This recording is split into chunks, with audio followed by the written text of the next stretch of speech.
अयोध्या के जिस प्रकरण में ये लोग चंदा चोरी की बात करते हैं, वहां चंदा चोरी नहीं, चढ़ावा से जुड़े हुए एक प्रकरण का मुद्दा आया था। श्री राम जन्मभूमि तीर्थ क्षेत्र ट्रस्ट ने इस प्रकरण में 12 जून को उत्तर प्रदेश सरकार को एक पत्र लिखा कि कतिपय समाचार पत्रों और मीडिया में इस प्रकार की सूचनाएं आई हैं और हम चाहते हैं कि इस प्रकरण की एक एसआईटी बना करके जांच करवा दी जाए।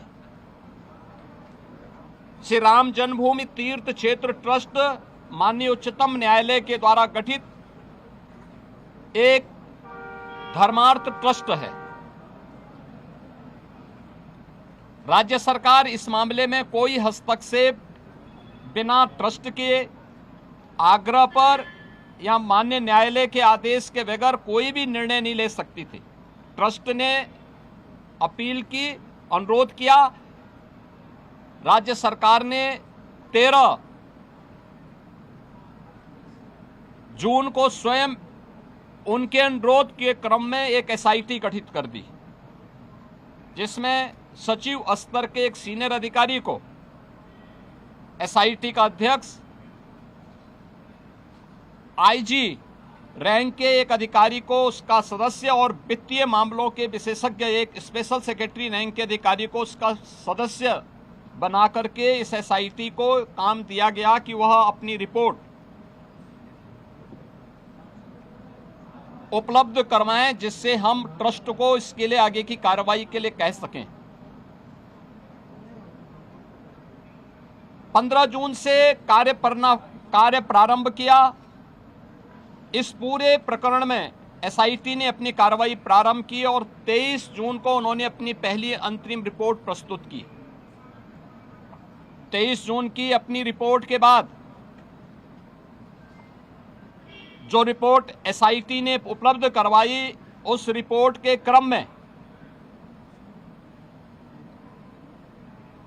उत्तर प्रदेश सरकार ने ट्रस्ट को उसकी सिफारिशों को उपलब्ध करवाया और ट्रस्ट ने 25 जून को इस पर एफआईआर लॉन्च करवाया। अयोध्या में एफआईआर लॉन्च हुई। एफआईआर लॉन्च होने के बाद उपलब्ध साक्ष्य और प्रमाण के आधार पर कुल 8 लोग पकड़े गए, जिनमें 6 लोग चढ़ावे से जुड़ी हुई धनराशि में चोरी करते हुए या धनराशि को इधर उधर करते हुए देखे गए। उस आधार पर कार्रवाई हुई। 2 लोग इस पूरे प्रकरण में जिनकी जिम्मेदारी थी, उन लोगों को और उसके साथ जोड़ करके यह 8 लोगों की गिरफ्तारी हुई। अभी एसआईटी की जांच चल ही रही थी कि माननीय उच्चतम न्यायालय में जो योजित एक पीआईएल थी, उसके तहत उच्चतम न्यायालय ने आगे की कार्रवाई के लिए एसआईटी के पुनर्गठन के साथ ही इस पूरे प्रकरण को अपनी देखरेख में आगे बढ़ाया।